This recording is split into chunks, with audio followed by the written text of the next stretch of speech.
La Antártida. Terra Australis Incógnita. La Tierra del Sur inexplorada. El lugar más extremo y frío de la Tierra.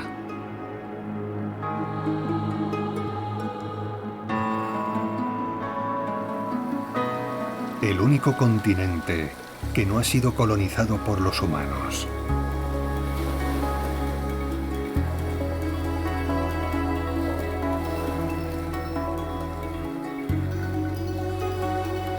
No hay ciudades ruidosas, ni bosques verdes, ni ríos profundos. Solo hay enormes cumbres heladas e interminables llanuras cubiertas de nieve rodeadas de gigantescos glaciares.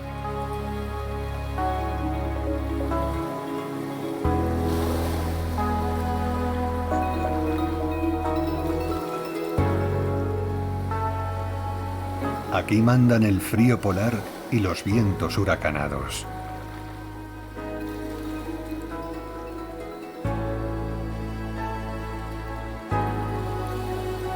El tiempo también pasa aquí de una manera única, cubriendo el horizonte con el crepúsculo de la noche polar durante largas semanas.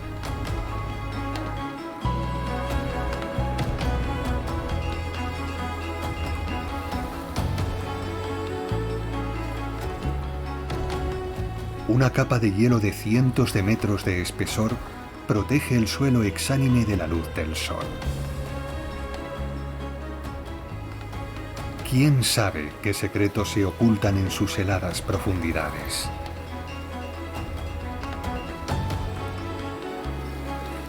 ¿Hay quizás grandes yacimientos minerales escondidos aquí? ¿O los secretos del origen de las primeras civilizaciones? O tal vez la Antártida fuera la mitológica Atlántida desaparecida hace tanto tiempo. Por alguna razón, desde el principio de los tiempos, los antiguos astrónomos y científicos dibujaron el místico continente del sur en sus mapas, el fin de la Tierra. Pasó el tiempo y finalmente los humanos cruzaron miles de kilómetros de las aguas del sur y se adentraron en esta tierra helada. Hoy seguiremos los pasos de los primeros exploradores de la Antártida y conoceremos la increíble historia de la búsqueda de la tierra desconocida del sur.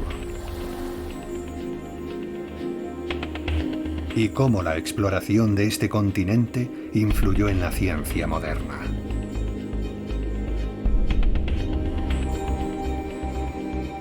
Intentaremos responder a la pregunta de si la Antártida es el nuevo Edén o la nueva amenaza global para toda la humanidad.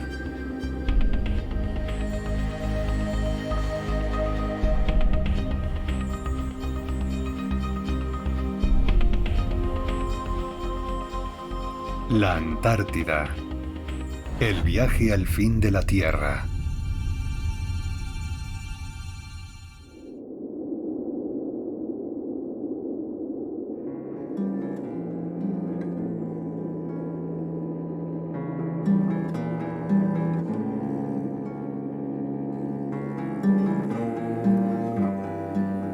Nuestro viaje a la Antártida comienza en la costa de un pequeño archipiélago situado en el sur del continente sudamericano. En 1520, durante su viaje alrededor del mundo, Fernando de Magallanes fue arrastrado accidentalmente por las tormentas hasta el paso que conecta el Atlántico con el Océano Pacífico. Más tarde, este paso, que separa la costa de América del Sur de la tierra desconocida que se extiende más al sur, recibiría el nombre de Estrecho de Magallanes. Magallanes pensó que esto era el continente del sur dibujado en todos los mapas antiguos. El lugar fue bautizado como Tierra del Fuego, ya que los aborígenes encendían todas las noches grandes hogueras en sus orillas. Tiempo después, se descubriría que la Tierra del Fuego no era un continente, sino un archipiélago. Pero durante mucho tiempo se creyó que era la parte norte del continente del sur, ya que entonces resultaba imposible conocer el tamaño real de la Tierra. Incluso hoy, la región sureste de Tierra del Fuego pertenece a la Antártida, aunque legalmente este sea territorio argentino. Otras de sus islas pertenecen a Chile.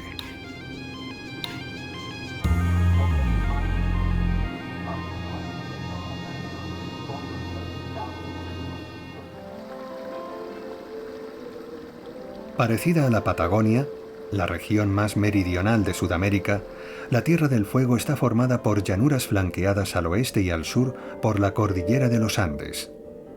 Sus paisajes son espectaculares.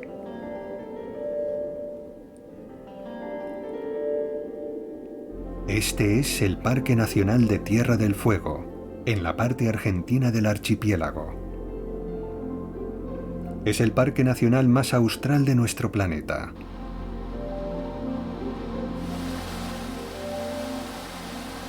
En el parque nacional crecen los bosques magallánicos, que cubren toda su superficie. Aquí se encuentran los ejemplos más característicos de la flora sudamericana. El árbol más abundante es el Nozophagus o haya del sur. Los bosques cubren las llanuras hasta las estribaciones montañosas. Allí se transforman paulatinamente en bosques tortuosos como resultado de los fuertes vientos y el frío extremo. Cuanto más altas son las montañas, más pobre es su fauna. Los bosques son reemplazados por la vegetación de baja montaña y poco después las plantas desaparecen por completo. Las cumbres de las montañas están cubiertas de glaciares helados. En las llanuras todo es muy diferente. Hay lugares donde el suelo está cubierto por una alfombra de fecundas bayas de espino, frambuesas y coníferas de ciprés. En el Parque Nacional hay varios lagos, como los de Roca y Fagnano.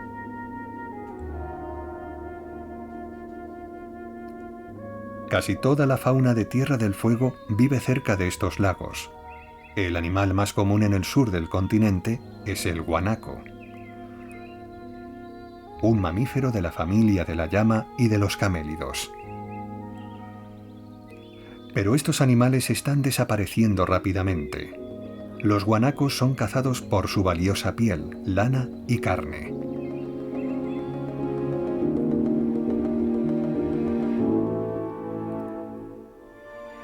El ave voladora más grande del hemisferio occidental, el cóndor andino, también vive en Tierra del Fuego. Al igual que sus parientes mitológicos, los grifos, los cóndores se alimentan de carroña. Las antiguas tribus indias consideraban a esta ave sagrada. Los cóndores no solo son custodios de la naturaleza, manteniendo la tierra limpia de la carne en descomposición, sino que también simbolizan la salud. En la actualidad, varios países sudamericanos usan el cóndor en sus símbolos estatales.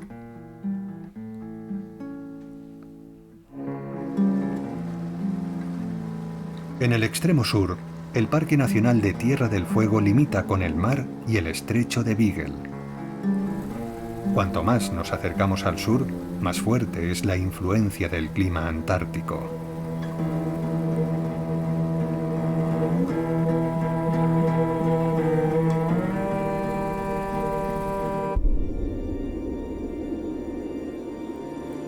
Aquí nos encontramos con la primera ave del continente sur, el pingüino rey.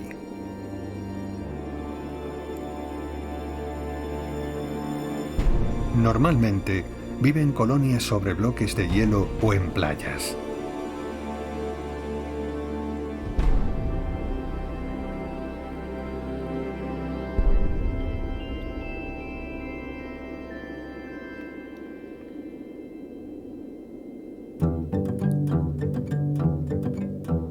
Cuanto más avanzamos hacia el sur, más frecuentes son los glaciares. Algunos son muros de hielo infranqueables.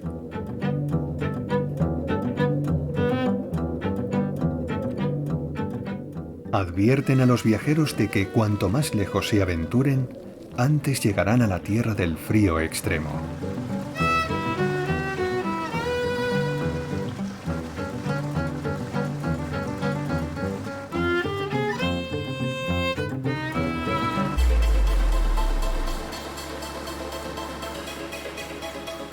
A pesar del hecho de que la tierra descubierta por Magallanes no tenía nada en común con el continente del sur, puso en marcha una cadena de acontecimientos que conducirían a una época de grandes descubrimientos.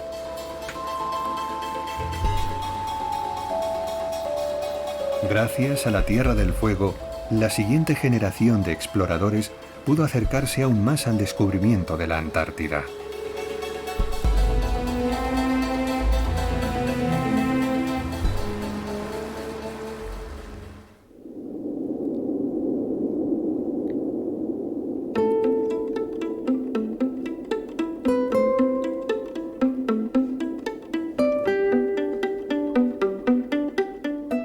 Nadie sabía durante cuánto tiempo la Tierra del Fuego seguiría considerándose parte del continente sur, pero una tormenta en particular cambiaría eso para siempre.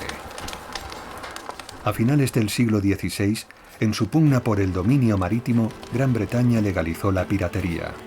La corona británica permitió a los corsarios saquear los barcos comerciales de otros países.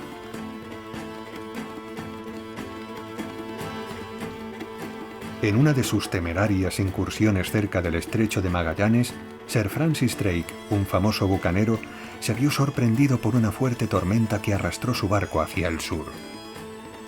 Allí Drake descubrió que la Tierra del Fuego no era un continente, sino un archipiélago formado por numerosas islas. Ese descubrimiento animó al navegante holandés Willem Schouten a rodear la Tierra del Fuego desde el sur.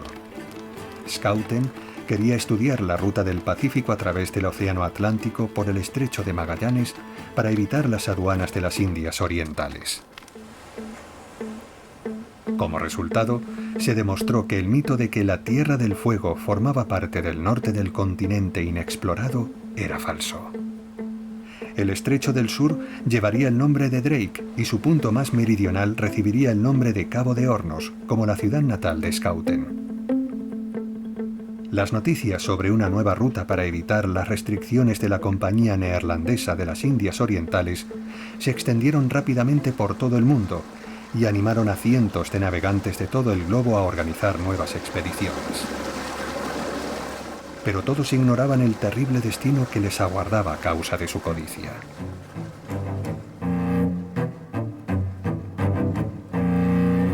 Incluso los marineros más curtidos, que habían sobrevivido a muchas tormentas en su carrera en el mar, estaban espantados por la severidad del clima en el estrecho de Drake.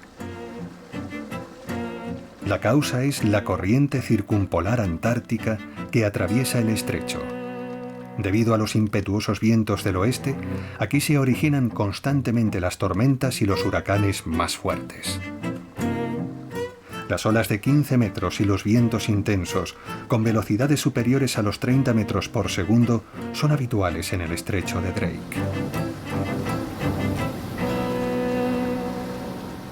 Y lo que parecen ser pequeños fragmentos de glaciares pueden ser en realidad enormes bloques de hielo sumergidos bajo el agua.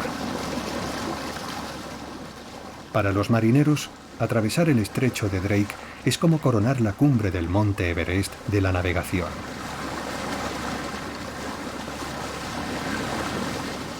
Y la famosa frase rodear al Cabo de Hornos tiene un significado muy especial.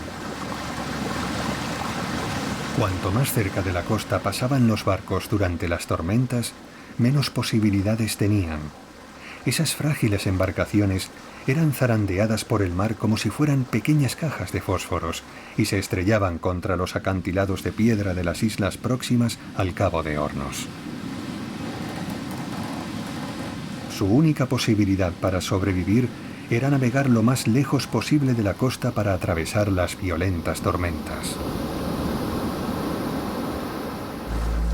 Por entonces los barcos estaban siempre a merced de los vientos y no podían zafarse de las fuertes corrientes, por lo que quedaban atrapados por ese clima extremo sin apenas posibilidad de escapar.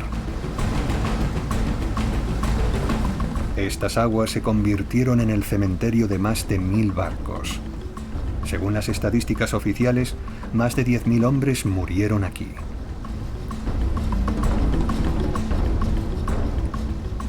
Pero en los pocos días en los que las tormentas se desvanecen y el cielo se aclara, el paisaje es algo único y maravilloso.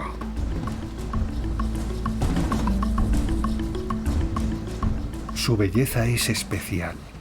Es al mismo tiempo amenazadora y dramática, pero también amable y fascinante.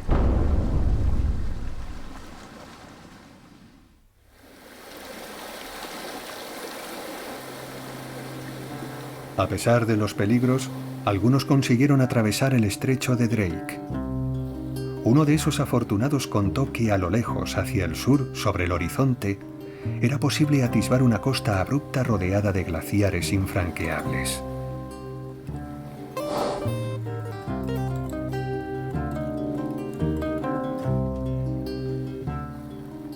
Gracias al descubrimiento de este estrecho, los navegantes pudieron adentrarse aún más en las profundidades de las aguas del sur. La gran mayoría solo encontraría aguas heladas y glaciares impenetrables, pero en ocasiones llegaron a tierras inexploradas. Prácticamente todos los exploradores que llegaron a una isla o archipiélago desconocidos del sur creyeron que habían hecho el gran descubrimiento.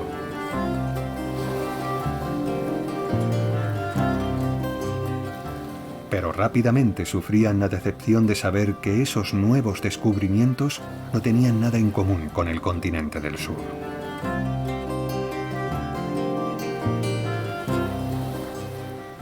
Muchas islas y archipiélagos situados al sur del Cabo de Hornos y del Cabo de Buena Esperanza fueron considerados erróneamente la Antártida.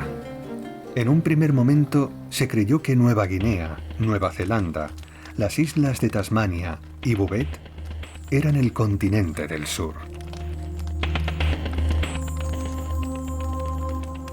Cuando se descubrió Australia, todos pensaron que el enigma del continente del sur había quedado resuelto, hasta el momento en el que se descubrió la nueva Tierra del Sur.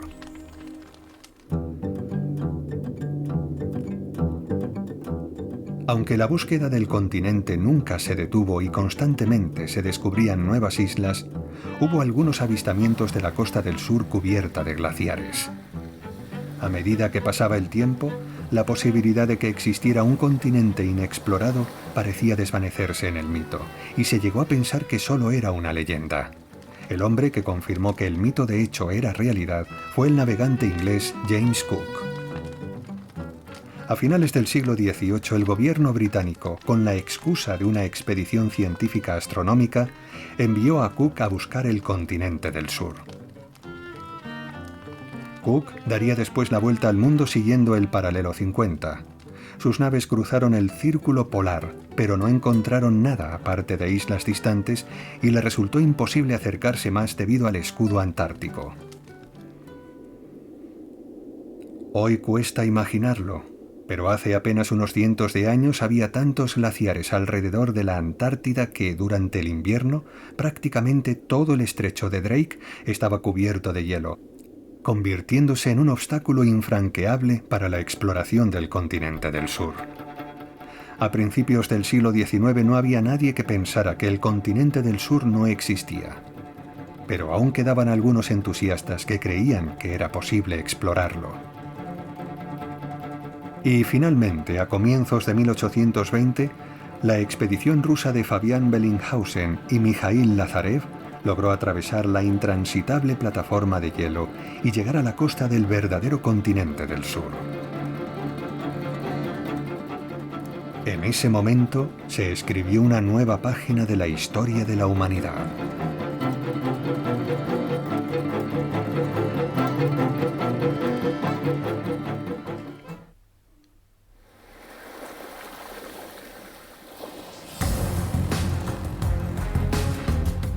Muchos hombres habían buscado el continente del sur durante varios siglos.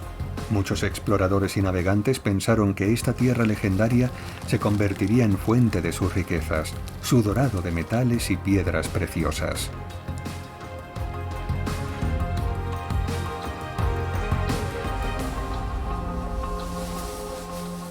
Todos esperaban utilizar el territorio y los recursos del continente para fundar nuevas colonias y aumentar su patrimonio. Pero cuando los primeros exploradores llegaron a esta tierra, todas las ilusiones y esperanzas de un nuevo mundo se desvanecieron por completo debido al espeso e impenetrable hielo que cubría la tierra helada.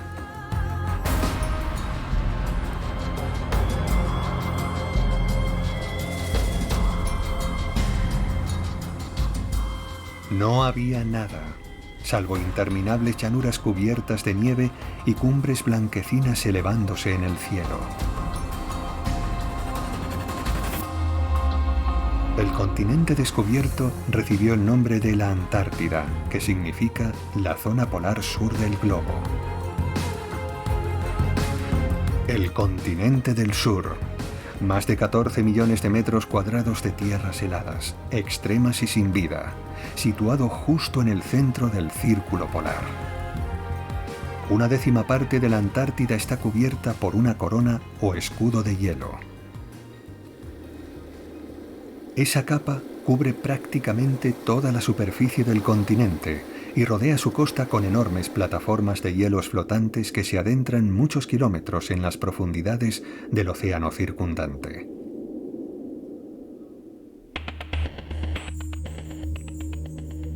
Durante el invierno, la plataforma marina de hielo de la Antártida llega a alcanzar los 18 millones de kilómetros cuadrados.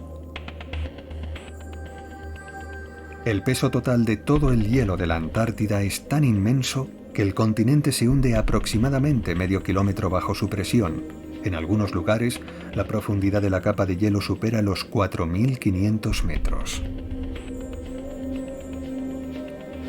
Debido a esa enorme cubierta de hielo y a la cordillera transatlántica, se cree que la Antártida es el continente más alto del mundo. La altura media del continente supera los 2.000 metros. Cuando nos aproximamos al continente, se ven los picos rocosos gigantes en la orilla alzándose en el cielo.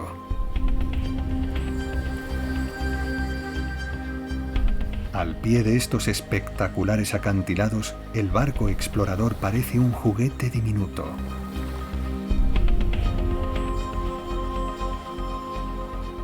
En algunos lugares, principalmente en el oeste, el escudo de hielo no llega a cubrir todo el suelo y se ven espacios abiertos. Son los llamados valles secos.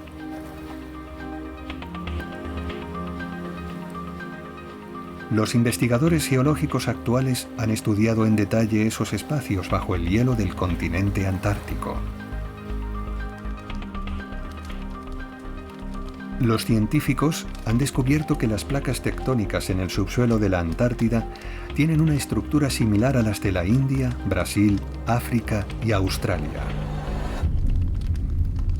Hace mucho tiempo, la Antártida era la región del sur del supercontinente de Gondwana, del que empezó a separarse hace unos 150 millones de años.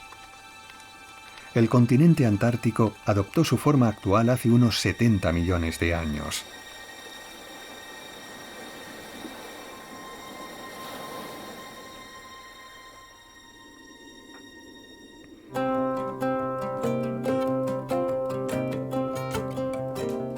De acuerdo a los restos fósiles, los científicos creen que en algún momento en esta tierra vivieron reptiles amantes del calor y que aquí crecían frondosos helechos, pero ahora el clima antártico es demasiado extremo.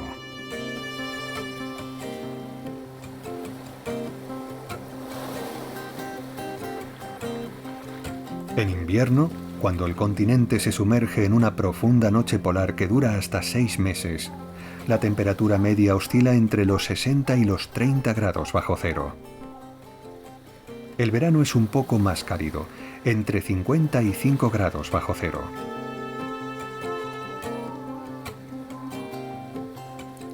Otras de las características singulares de las condiciones climáticas extremas de la Antártida son sus vientos fuertes y gélidos que descienden desde las montañas arrastrando consigo enormes masas de hielo en polvo. Es muy difícil adaptarse a estas condiciones. Esa es la razón por lo que solo es posible encontrar la flora y la fauna de la Antártida en sus costas. Los animales terrestres están representados por el pingüino emperador antártico y el pingüino Adelia.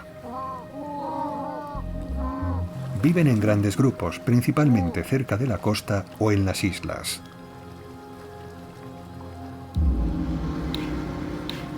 Lejos de la orilla, en la zona de los glaciares, viven las focas de Ross y de Weddell, las focas leopardo y los elefantes marinos.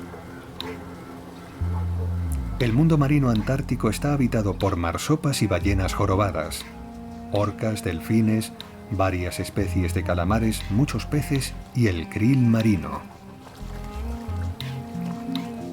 Las aves son muy escasas aquí, pero en ocasiones llegan invitados accidentales como los petreles y las gaviotas skua. Hoy, la Antártida es el único continente de nuestro planeta que el hombre no ha sido capaz de habitar.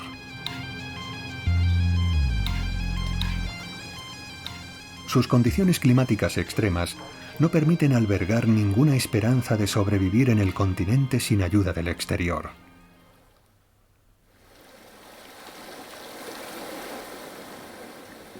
Después de que se descubriera la Antártida, una oleada de exploradores y entusiastas de la aventura procedentes de todo el mundo llegó al continente.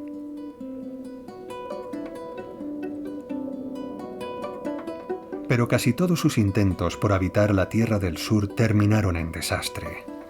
Muchos investigadores murieron en terribles condiciones.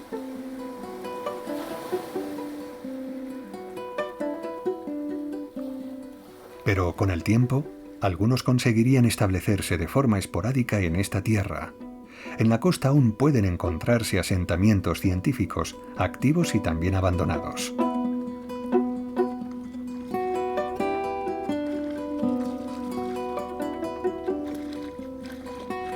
Hoy no resulta extraño encontrar gente en la Antártida.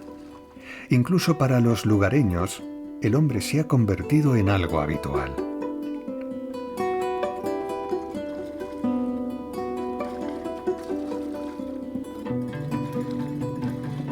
Los pingüinos comparten pacíficamente su tierra natal con los visitantes bípedos llegados del norte. Estas aves aborígenes del mundo del hielo eterno no temen a los humanos y viven felices muy cerca de las estaciones de investigación.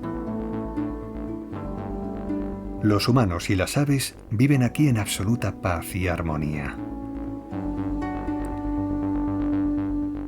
Esta idílica proximidad del hombre y de la naturaleza crea la impresión de que aquí, en los límites de la Tierra, entre las nieves eternas, los glaciares y los hielos perennes, existe un lugar único en nuestro planeta en el que reina una paz y una armonía total. Pero desgraciadamente no es verdad. Está en nuestra naturaleza. Allá donde llega el hombre, la Tierra y sus habitantes pagan un precio muy elevado.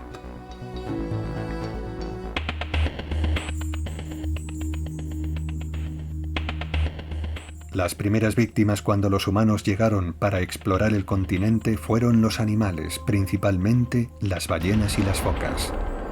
Pero muy pronto los hombres empezaron a matarse entre ellos. Es como si la humanidad estuviera siempre enzarzada en guerras y destruyéndose entre sí por la conquista de nuevos territorios. El deseo de expandir sus fronteras y de apoderarse de nuevos recursos convirtió a la Antártida en un peón para muchos países. No podían abandonar esa tierra, aunque apenas tuviera ningún valor para ser habitada por el hombre. Tuvieron que pasar más de 80 años desde el momento en que se descubrió el continente para que el hombre comprendiera lo valiosa que era esta tierra fría e inerte. Pero esa toma de conciencia pronto daría lugar a diferentes reivindicaciones territoriales. Gran Bretaña fue el primer país que anunció al mundo entero su reclamación territorial sobre el continente. En 1908 el Reino Unido se apoderó de varias islas del archipiélago de las Orcadas, Sandwich y Shetland, declarándolas propiedad del gobernador de las Islas Malvinas, que formaba parte del Imperio Británico. Durante los siguientes años, utilizaron las aguas de la Antártida Norte para reforzar su presencia en las aguas del sur para la caza de ballenas y como base marítima para su flota. Pocos años después, en plena Primera Guerra Mundial, se produjo la primera batalla entre las flotas alemana y británica cerca de las aguas de la Antártida. En un solo día, la batalla de las Malvinas enterró en estas gélidas aguas a más de 2000 soldados de ambos bandos. La batalla tuvo lugar al norte de sus aguas territoriales, pero fue un precedente y una inquietante señal para la Sociedad Mundial de Naciones. Consciente de los riesgos, Gran Bretaña reforzó su presencia en la región, reclamando todos los territorios situados al sur de las Islas Malvinas, desde los 20 y 50 grados de longitud oeste hasta el Polo Sur. A Gran Bretaña le seguirían poco tiempo después Francia, Australia, Nueva Zelanda, Noruega, Argentina y Chile, que se repartieron el territorio antártico en sectores similares a los trozos de una tarta. En algunos momentos, varios países reclamaban la misma porción del territorio. La siguiente fase de enfrentamientos militares en la región empezaría durante la Segunda Guerra Mundial. La flota de Hitler empezó a usar activamente el estrecho de Drake. Poco después, Alemania anunció que parte de la Antártida, la llamada Nueva Suabia, pasaba a pertenecer a los dominios del Tercer Reich. Las tropas alemanas se apoderaron de varias bases balleneras noruegas en la región, que utilizaron como bases para su flota. Al acabar la guerra, Alemania renunció a todas sus reclamaciones. Tras los conflictos y los horrores de la Segunda Guerra Mundial, la humanidad logró evitar los efectos catastróficos del conflicto mundial. Sin embargo, solo unos pocos años después, el mundo volvía a estar al borde de una nueva guerra, esta vez nuclear. Durante el reparto de las zonas territoriales, la Unión Soviética y Estados Unidos empezaron a mostrar su interés científico y militar por la Antártida. No obstante, ni Estados Unidos ni la URSS presentaron ninguna reclamación territorial formal sobre el continente.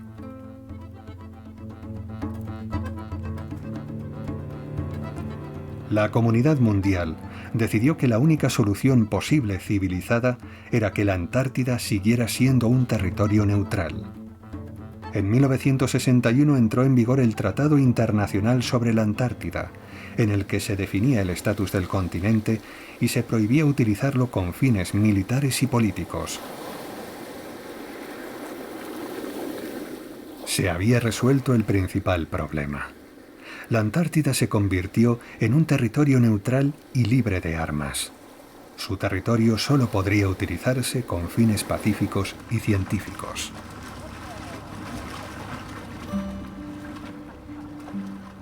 Hoy, más de 60 países exploran la Antártida y llevan a cabo estudios científicos durante todo el año. La información que obtienen nos ayudan a formarnos una imagen más precisa del mundo, y algunos de esos resultados podrían ser de vital importancia para el hombre. Estas estaciones producen cada año cientos de informes sísmicos, meteorológicos y geológicos que ayudan a conocer mejor muchos fenómenos naturales y a predecir algunas catástrofes globales. La mayoría de las estaciones están situadas en la costa, pero también hay algunas en el interior del continente. En una de ellas se registró la temperatura más baja en la Tierra desde que hay registros históricos. La temperatura cayó por debajo de los 89 grados bajo cero. Incluso en el centro del Polo Sur hay estaciones de investigación. La expedición de Noruega llegó al punto más meridional del planeta en 1911. En el verano, la costa de la Antártida se convierte en un lugar atractivo para los turistas. A menudo se ven yates y barcos en sus aguas costeras. Hoy viven aquí cerca de 5.000 personas durante el verano y 1 millar durante el invierno. Casi todas ellas trabajan en docenas de estaciones de investigación científica de todo el mundo. Todas las estaciones reciben suministros del exterior, por mar o por aire. En el continente hay varios puertos y aeropuertos para abastecer a las estaciones de investigación. Una de esas instalaciones de vital importancia es el puerto de Lockroy. Antaño fue una base militar británica de gran importancia estratégica. Hoy es un puerto normal y corriente, que se usa para abastecer a las estaciones científicas de alimentos y materiales. En el interior del puerto hay una pequeña estación meteorológica y un museo de la Antártida que cuenta la historia del continente y la forma en que vivieron los primeros exploradores y científicos que trabajaron en el territorio antártico. Pero el principal punto de interés del puerto de Lockroy es su oficina de correos. Esta oficina presta servicio a varios sectores controlados por diferentes países. Esos sectores ya existían antes del Tratado Antártico como resultado de las primeras reclamaciones sobre el continente. Mensualmente llegan al continente miles de cartas y paquetes desde diferentes rincones del mundo. La Antártida tiene incluso su propio dominio de Internet y su propio prefijo telefónico. Esos son algunos de los pocos atributos del mundo moderno en este continente.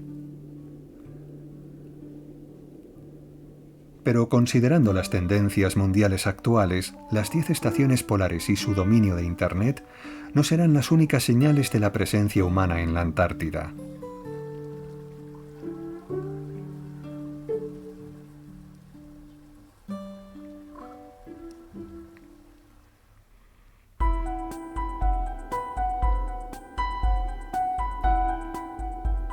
La Antártida es un lugar maravilloso que demuestra una vez más lo hermoso y diverso que es nuestro planeta.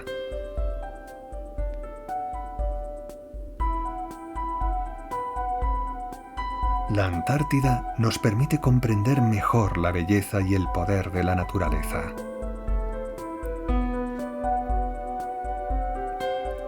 Los blancos bloques de hielo del tamaño de rascacielos y los diminutos pingüinos producen una extraña sensación y contraste. Una paz y una armonía increíbles impregnan este lugar, aplacando la idea del frío eterno y los vientos huracanados.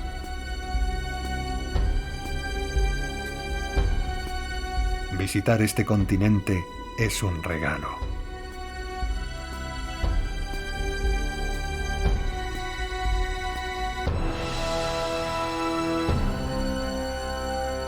¿Pero deberíamos abrir la puerta a esta tierra helada a todo el mundo?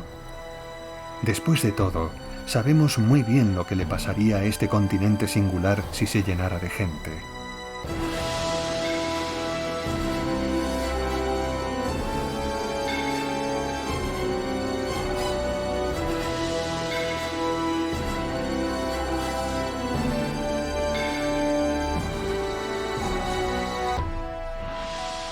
¿Será un recordatorio de lo que perdemos destruyendo el ecosistema terrestre? ¿Nos ayudará a concienciarnos sobre la belleza de nuestro mundo y a que las personas sean más responsables? ¿O perderá la Antártida su encanto original mientras se llena de multitud de turistas? ¿Conservará la humanidad la inmaculada belleza de la frontera de hielo o la destruirá a cambio de beneficios?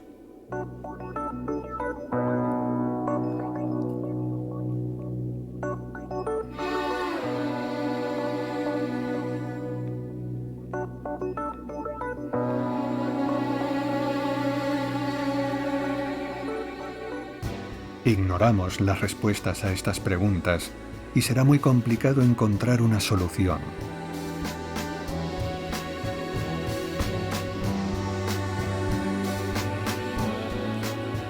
probablemente todos nosotros tendremos que decidir si queremos vivir en lugares en los que las frondosas copas de los árboles dejaron paso a las pantallas de colores y al asfalto gris. O tal vez solo tengamos que cambiar un poco nuestra actitud ante el mundo y cuidar de la naturaleza que ha cuidado de nosotros durante decenas de miles de años.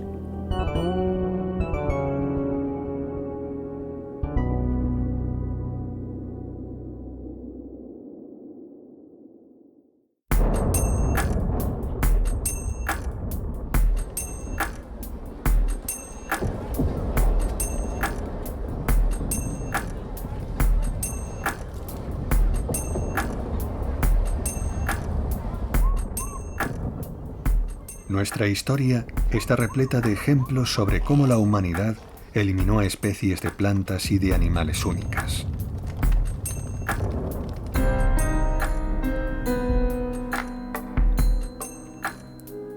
Después de todo, la humanidad ni siquiera podía imaginar que los recursos naturales no eran infinitos.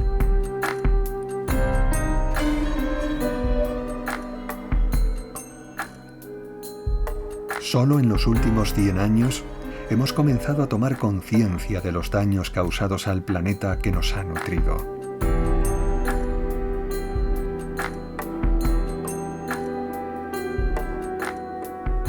Pero, por desgracia, no todo el mundo parece comprender que no podemos vivir sin la naturaleza.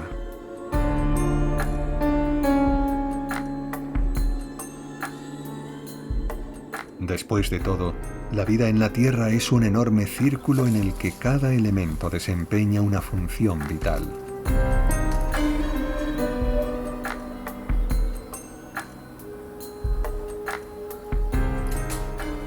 No habrá árboles sin insectos, ni animales sin árboles. Y es poco probable que haya vida en la Tierra sin el hielo de la Antártida.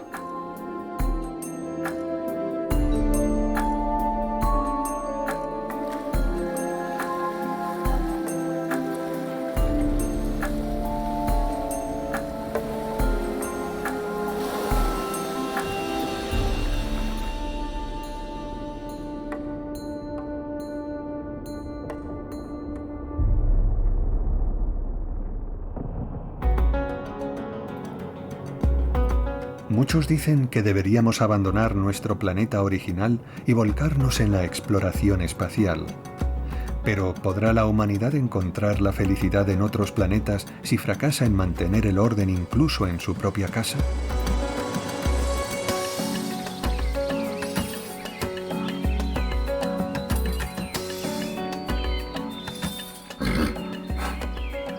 En los últimos años, la humanidad ha dado un gran paso hacia la reconciliación con la naturaleza.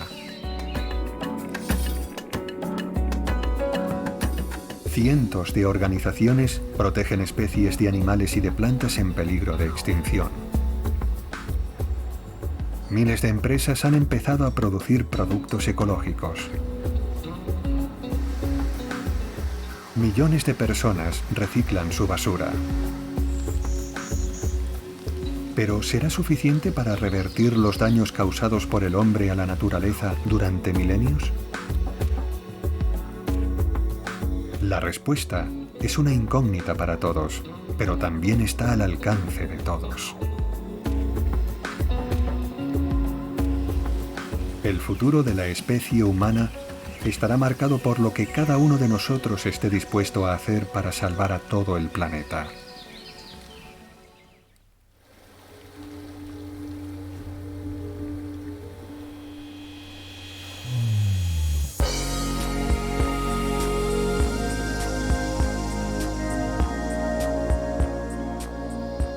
Tras muchos años de investigaciones, los científicos solo han podido estudiar una pequeña parte del continente.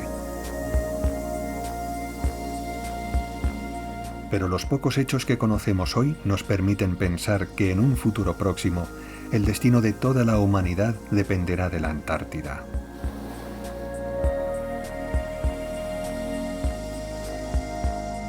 La industria mundial se desarrolla un ritmo asombroso.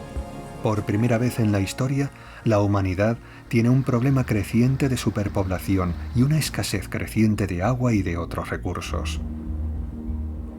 Se dice que en el año 2025, aproximadamente 2/3 de la población mundial padecerán una importante escasez de agua. Nuestra falta de responsabilidad provoca efectos irreversibles en la naturaleza. Cada segundo, el calentamiento global sigue derritiendo los glaciares de la plataforma antártica. Los científicos dicen que en solo 100 años aparecerán en el continente los primeros árboles.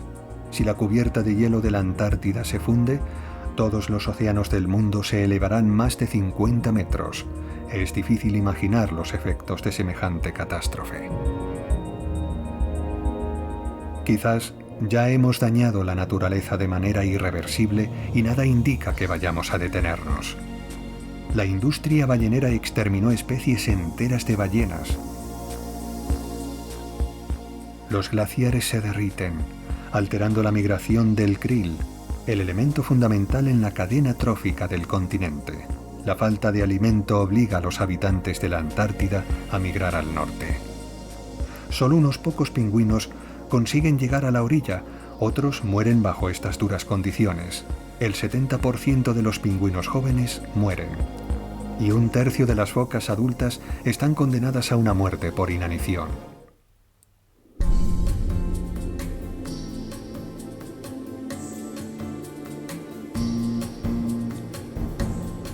Recientemente, los científicos han descubierto que la Antártida es rica en recursos naturales.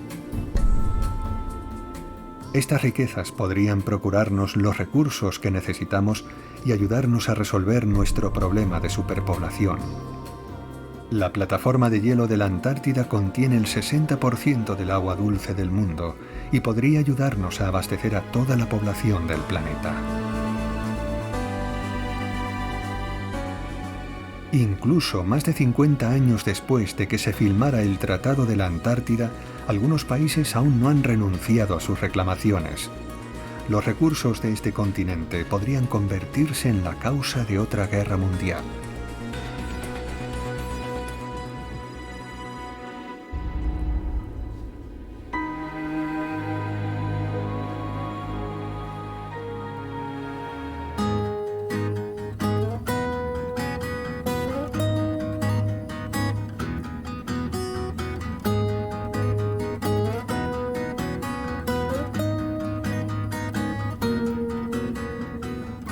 Vivimos en un tiempo extraño y lleno de paradojas. Hablamos mucho sobre inteligencia artificial, pero al mismo tiempo carecemos de la sabiduría suficiente para ponernos de acuerdo en nombre del bien común.